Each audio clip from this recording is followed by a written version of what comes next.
Hello, unique awesome people. Back in my bedroom. It's kind of a mess. Sorry about that, but I just wanted to bring it to you while it's hot in my mind. Today I want to talk about solo poly, poly solo, solo poly. Again, as I've mentioned in my other videos, I don't really need terminologies or labels. I just sort of flow within what works for me. I'm a pretty experienced lady, so I really figured out like what works best for me. But I am stumbling upon these new terminologies because, again, I'm reading this amazing book that I think you guys should all read that I didn't think I needed to read. I was reading it for other people that I care about. But I realized that there's a lot to learn and it's fun to share when I recognize I'm already interpreting some of it in my life without realizing there's like a phrase for it. So with regards to being poly solo, for me, I really dig that right now in my life. Now, that doesn't mean that I'm never going to change how I feel and that certain situations might not make me, grow and evolve a little bit. But like for me in my life right now, I love the idea that I would never live full time with one partner, and that I wouldn't have my finances combined with my partner, or partners, I guess. I really don't like the hierarchy notion, primary, secondary partner. I don't really like that, even though I'm sure, yeah, it does make a little bit of sense when the partners in your life do fit into those categories based on the information that's ascertained. But I just don't like the overall notion that there's like a hierarchy. And I really don't even like saying my daughter, for example, versus my partner. I'm really like not into ownership. I'm kind of obsessed with staying away from that title. I also don't think it's kind to say to people like that you're going to refer to them as your friend if you do have a romantic relationship. I'm guilty of being insensitive to how hurtful that mind state can be in the past, so I do apologize for that. Those of you out there who are familiar with me personally.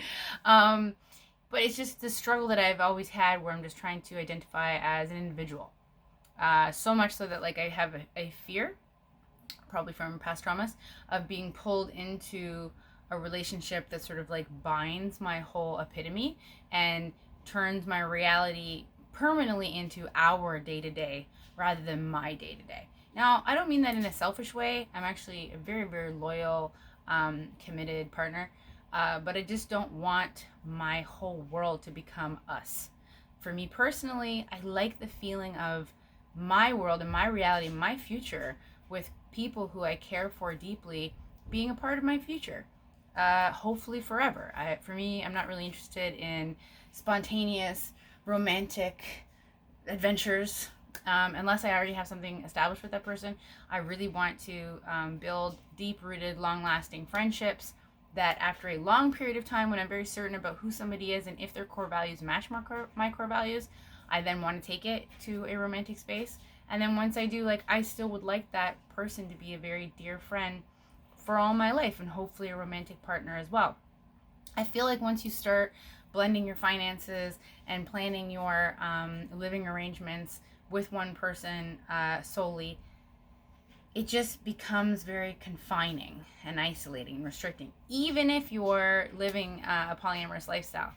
Well, when you only have one partner and you're living with that primary partner, that really can limit the possibilities in both of your lives, and that's something that I feel very strongly about.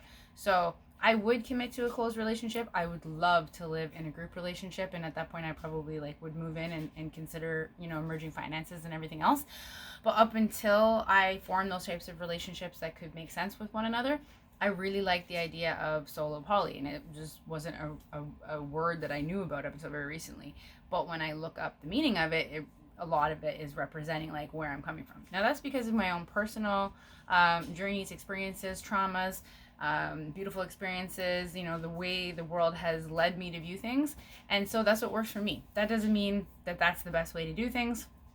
Every relationship dynamic is going to be unique to that individual. And maybe you're somebody who really, really enjoys having a strong codependency. I've struggled with codependencies in relationships all throughout my life, so I'm a little disappointed with myself for not being able to break away from that sooner in life. So now it's significant for me to prove and to myself and show myself that I'm able to be happy and find fulfillment through myself only as an individual. So yeah, I think that I continue to forget to tell everybody what my name is here. My name's Chelsea. So I'm going to start working on saying that at the beginning of my videos. And I've also just thought to myself, you know what, I think I should do a video about codependency. So we'll say goodbye on that note, and I'll see you in another video. Thanks for listening.